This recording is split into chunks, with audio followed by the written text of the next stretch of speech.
जब आप हमको ठगेंगे तो लोगों को तो आप हर जगह ठगेंगे। काय का 800 करोड़ रुपए आया, कौन सा करोड़ रुपए आया? हम आपको ठग नहीं बोलना चाहते। जब आप हमको ठगने का काम करते तो जनता को कैसे ठगते होंगे आप? वो तो बेचारे भोली भाली है। जब हमारे को ही 800 करोड़ रुपया दे के आप ठग रहे हैं तो जनता के सामने तो यही करेंगे। भगवान आपको सद्बुद्धि दे। हिमाचल की जनता के लिए मांग कर रहे हैं, अपनी सरकार के लिए मांग नहीं कर रहे हैं। अगर हमें केंद्र सरकार से मदद नहीं भी मिलती है तो भी हम उन आपदा प्रभावित परिवारों के लिए रिलीफ पैकेज लेके आएंगे। लेकिन और कांगड़ा में एक भी क्रैशर नहीं चल रहा है। अगर चलेगा तो उस अधिकारी के खिलाफ भी एक्शन लिया जाएगा। हम तो और आगे बढ़कर काम करना चाह रहे हैं। मैं माननीय परमार साहब के ध्यान में एक और चीज लाना चाहता हूं कि काफी समय बाद भारतीय जनता पार्टी के लोग बोल रहे हैं ठगने के लिए कुछ नहीं है। अब लोगों को ठगा कैसे जाए, इसलिए सदन में बैठकर कि मैं अपनी बात रख रहा हूं अतीत की 2000 इतने में इतना हुआ, 2000 इतने में इतना हुआ, 2000 इतने में। अतीत की बातों का समय नहीं है, वर्तमान परिस्थितियों से जूझने का और लड़ने का समय है।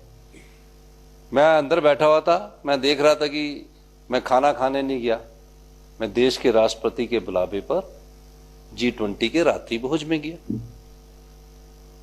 रात्रि भोज में खाना भी खाया। मेरा उद्देश्य कुछ और था और उस उद्देश्य में भी सफल हुआ।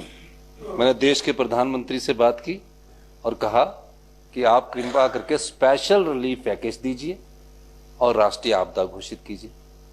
प्रधानमंत्री जी जो बाइडेन के साथ थे वो आगे गए और उन्होंने कहा कि हाँ हम करेंगे। उन्होंने यूं हमारा गर्दन को पकड़ा कि हाँ हिमाचल में आपदा आई है, हम करेंगे। वो राजनीतिक भाषण यहाँ करना भी नहीं चाहिए था, लेकिन दिशा बदल गई। ठगने के लिए जब वो पॉइंट दिमाग में नहीं आ रहा था तो ऐसी बातें निकलती है। तीसरा, दान की बात करती। मैंने कोई दान की बात इसलिए नहीं किया, ना मैं इस चीज पे चर्चा में पढ़ना चाहता हूं कि मेरा प्रधानमंत्री जी ये कर रहे, मैं ये कर रहा। मेरा कुछ नहीं लेना इससे। मेरी अपनी, जब बच्चों ने दान किया तो मेरी अपनी क्षमता है, मैंने दे दिया। और ऐसा नहीं है, जब जयराम ठाकुर जी मुख्यमंत्री थे तब भी मैंने 11 लाख की FD तोड़ के दी थी और 1 साल की पे 55-60 हजार जो मिलता था इनके अकाउंट में। ये मेरे स्वभाव में अभी से नहीं है। जब मैं स्कूल कॉलेज में भी पढ़ता था तब मेरे स्वभाव में, मैं इस बारे में चर्चा चाहता भी नहीं। आपने ये कहा, ये गलत कहा है। और हम एक छोटे से राज्य के मुख्यमंत्री उसी दायरे में रहना चाहते हैं। देश के प्रधानमंत्री का अपना एक वो होता है, एक मर्यादा होती है देश की कुर्सी की। उनके साथ कभी भी किसी का तुलनात्मक अध्ययन करना भी नहीं चाहिए। तो ये मैं आपसे कहना चाहूंगा। और मैं एक और बात कहना चाह रहा हूं, एक रिलीफ पैकेज की बार बार आप बात कर रहे हैं कि साथ से, वो उस समय का रिलीफ पैकेज था। जो अभी हमारा रिलीफ पैकेज आएगा, जो कि 26 तारीख को हम उसकी घोषणा करेंगे विधानसभा के बाद, हर एक व्यक्ति की चीज को ध्यान में रखेंगे। कोई लूटपाट होने की कहीं भी जरूरत नहीं होगी, कोई लूटपाट की बात नहीं होगी। हमारी सरकार संवेदनशील सरकार है, हर व्यक्ति के भावनाओं का भी सम्मान करती है। और जो आंकड़े प्रस्तुत कर रहे हैं, मैं फिर कह रहा हूं, हम आपको ठग नहीं बोलना चाहते। जब आप हमको ठगने का काम करते तो जनता को कैसे ठगते होंगे आप? वो तो बेचारे भोली भाली है। जब हमारे को ही 800 करोड़ रुपया दे के आप ठग रहे हैं तो जनता के सामने तो यही करेंगे। और जो हमारे विधायक संजय रतन जी ने विधायक दिया, पहला ज्वालामुखी का मंदिर है, पहला ज्वालामुखी का मंदिर है। सभी मंदिरों से हमको जो 5-5 करोड़ रुपया आया, वो कोई हमारे लिए नहीं आया, वो उनके अपने घर के लिए नहीं आया। जिन श्रद्धालुओं ने पैसा वहां चढ़ाया है, उन श्रद्धालुओं की भावना ये है कि हमारे जो आपदा प्रभावित परिवार है, लोकल विधायक उनके साथ खड़े थे, उनके कारण ये पैसा आया और एक पैसे को हम आम जनता के लिए लगाएंगे। अब हमारा विषय क्या है? राष्ट्रीय आपदा क्यों घोषित कर दिए? अरे भाई नहीं करना तो बोल दीजिए हम नहीं करेंगे। आप इसको तोड़ रहे हैं। आपने स्पेशल पैकेज रिलीफ के लिए संकल्प में नहीं बात करनी तो मना कर दीजिए। हम फिर भी आपसे कहेंगे ये सही समय है, भगवान आपको सद्बुद्धि दे। हिमाचल की जनता के लिए मांग कर रहे हैं, अपनी सरकार के लिए मांग नहीं कर रहे हैं। जितने भी हमारे पास संसाधन है हमने हिमाचल प्रदेश के लोगों के लिए खोल दिए।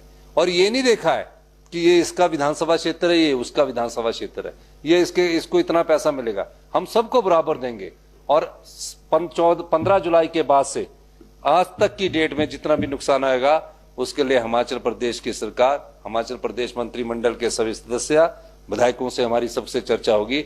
एक बड़ा रिलीफ पैकेज लेके आएंगे अगर हमें केंद्र सरकार से मदद नहीं भी मिलती है तो भी हम उन आपदा प्रभावित परिवारों के लिए रिलीफ पैकेज लेके आएंगे। लेकिन विषय के अनुसार मैं, आप देखिए, आप भारतीय जनता पार्टी से है, हमने आपको कुर्सी दी, कितना लोकतंत्र है, व्यवस्था परिवर्तन है।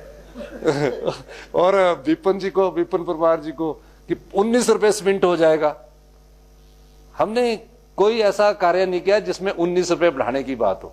ठीक है, जब कुछ चीजें हमको, योजना हमारे को नहीं मिल रहा तो हमने अपने संसाधन बढ़ाने हैं। लेकिन हम आपको ये आश्वासन देना चाहते हैं कि इनके क्षेत्र में भी गया, इनके क्षेत्र में भी नुकसान हुआ है, उनके क्षेत्र में रिलीफ अभी कम मिला है, पर हमने पैकेज दिया, स्पेशल रिलीफ पैकेज है वो हम देंगे आपको, आप निश्चिंत रहिए। और कोई आपको अगर ऐसा लगे कोई गलत कर रहा है वो भी आप हमें बताइए। एक और बोला कि एक क्रैशर चल रहा है, कौन सा क्रैशर चल रहा है? अगर रिवर ब्यास में, बेसिन में, हम तो इसमें भी आगे जाने को तैयार है। अभी कुल्लू, जहां से रिवर नदी निकलती है, ब्यास नदी निकलती है, कुल्लू, मंडी, हमीरपुर और उसकी ट्रिब्यूटरीज और कांगड़ा में एक भी क्रैशर नहीं चल रहा है। अगर चलेगा तो उस अधिकारी के खिलाफ भी एक्शन लिया जाएगा।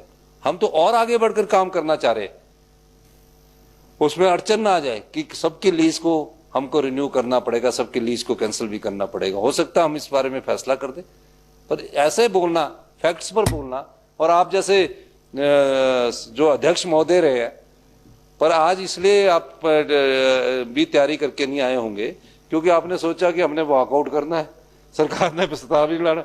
हमने तो आप ही का प्रस्ताव लाया है। आप बोलिए, अगर गलत आपको, अगर आप गलत होंगे, अगर आप हमारे को गलत लाएंगे, सरकार उस पर गौर करेगी, हर बात पर गौर करेगी। और सरकार संवेदनशील सरकार है, स्पीकर भी आप ही का बिठाए हुए है, जितना टाइम दे रहे हैं। क्यों? क्योंकि हम चाहते विपक्ष इसमें बहुत बोले, पर लोगों को, जब आप हमको ठगेंगे तो लोगों को तो आप हर जगह ठगेंगे। काय का 800 करोड़ रुपया आया, कौन सा करोड़ रुपया आया? तो ये चीज आप हमें बतानी है। आप इस संदर्भ में मैं आपसे अनुरोध करूंगा, चाहूंगा। धन्यवाद।